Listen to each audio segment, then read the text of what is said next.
Can we just maybe talk about a second for a second? How many things a lot of people tell you, or if you was watching this, like either by chance or if you saw some cool music or something that I made. Like if you're seeing this and like you literally don't want to have anything to do with mind you, this is like from the perspective of someone who does want things to do with God, and who does want to get involved with Him. It's like I get you. I definitely get you. But the reason I feel that way is because of a bunch of lies. It's like, a lot of the time when people talk about God, the first thing they go to is, well, like, what's your relationship with God, right? Like, are you doing everything He wants you to do? Or, like, are you looking for Him or something like that? Or, even worse, have you, like, changed yet? Have you, like, become what you're supposed to become to be with God and Him not, like, getting you out of His plans and just forsaking you and leaving you to do whatever you want and destroy yourself? It's like, man, Jesus would literally never say that. Like, if you just think about it, just think about Jesus. Would he ever say anything like that to, like, anyone, really? It's like Jesus and God are the same. And, like, in the Old Testament, a whole bunch of stuff happened between God and humanity. But, like all of that was just because of a bunch of lies. You know what I'm saying? Like it all just stems from lies, and then it spread from lies, and now it's kept by lies. So it's like, and I got encouraged to really talk about this right now, but then I realized that I just come back to the same thing I wanted to talk about yesterday, which I didn't if I recorded something else. Is that like this this world is full of lies, man. And like that might sound a little scary, right? It's like what's real and what's not, right? But then it's like if you really just like trust in God, and like to be more specific about it, if you just trust in Jesus, in what He did for you, and like the implications of that, like if you really just think about it and like trust, you just get like I don't know, it just gives you so much peace. Because it's like he already did everything for me. Like he took the pain, the punishment, the weight, he took all of that for me. And that's the thing.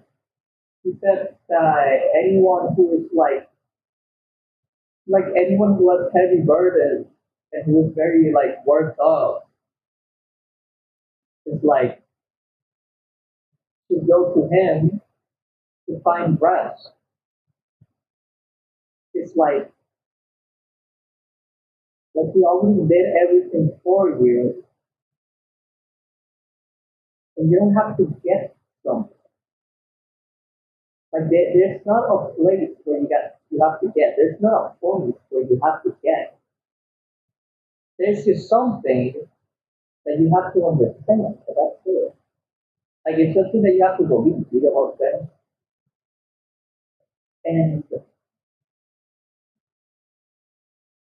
even if you think like, how can I really believe in the things that Jesus did or said? It's like, how could I? How would I? Right? It's like something that happens is that belief and faith are things just entirely natural to us as humans. It's like we do those things naturally, even though we don't realize it. And it's like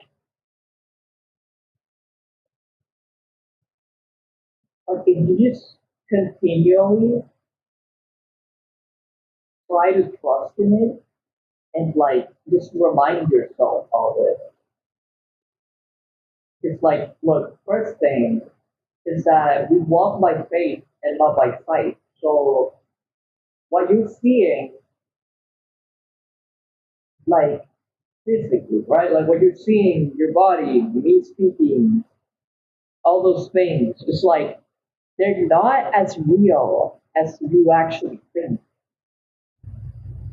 Like they're not as constant as you think.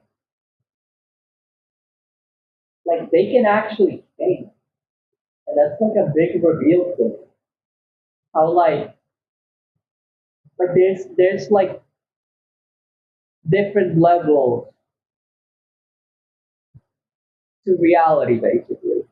It's like you have the visible reality, like the palpable reality, the one that you can feel and see and like touch and smell here. But then there's like a reality that only that you can't see, that you can't perceive. There's a reality that you can't perceive, that you can access by just like taking what Jesus said and believing in it.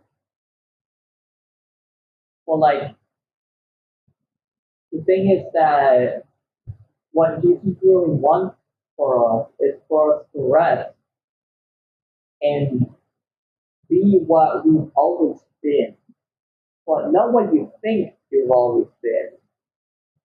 Like it's not what you think, and that's kind of the point. That it's not what you think; it's what God thinks. It's what God says.